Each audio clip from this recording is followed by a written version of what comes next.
can be from primary source or from secondary source. It is the data you will be treated using different statistical tests. Number 2. Range. Range is the difference of the highest value and the lowest value in a distribution. Just deduct the lowest value of a given dataset from the highest value, and you will get the range. Number 3. Frequency distribution. It is the organization of data in a tabular form, using mutually exclusive classes showing the number of observations in each.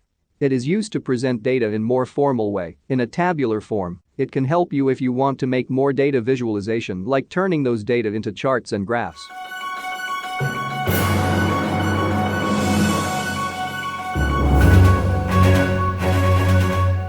This tutorial is very detailed, complete and comprehensive that will let you understand how statistics really works from basic to advanced. So, for this video we will going to discuss all about the different terminologies used in frequency distribution.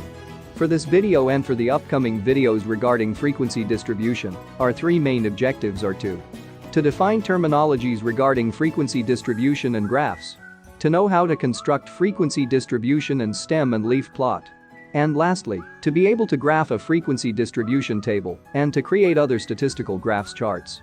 When conducting a statistical research, investigation or study, the research must gather data for the particular variable under investigation. To describe situations, make conclusions, and draw inferences about events, the researcher must organize the data gathered in some meaningful way. The easiest way and widely used of organizing data is to construct a frequency distribution.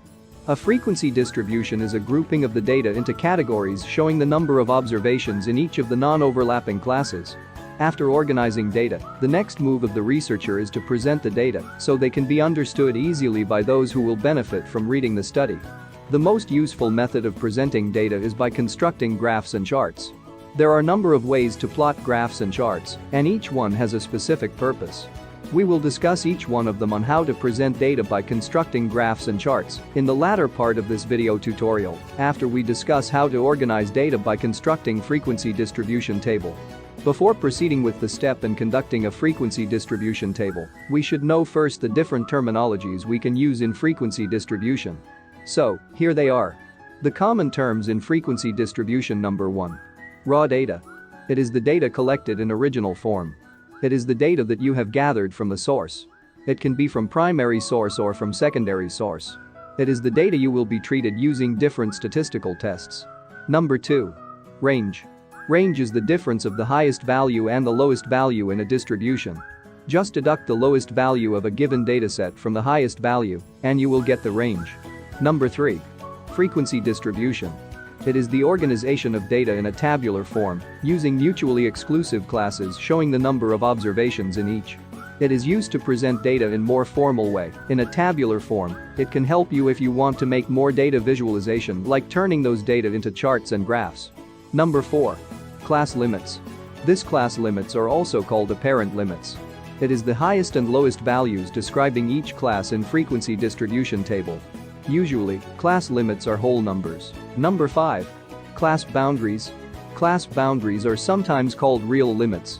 It is the upper and lower values of a class for group frequency distribution, whose values has additional decimal place more than the class limits and end with the digit 5. If the class limit is whole number, then this class boundaries has decimals, usually ends in 0.5. Number 6 in our list of common terminologies is the interval, or sometimes called as width. It is the distance between the class lower boundary and the class upper boundary, and it is denoted by the symbol I. To be able to get the value of this, you will just need to subtract the value of lower class boundary from the upper class boundary. Number 7 is the frequency. It is denoted by the letter F. It is the number of values in a specific class of a frequency distribution.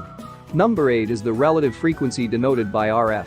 It is the value obtained when the frequencies in each class of the frequency distribution is divided by the total number of values.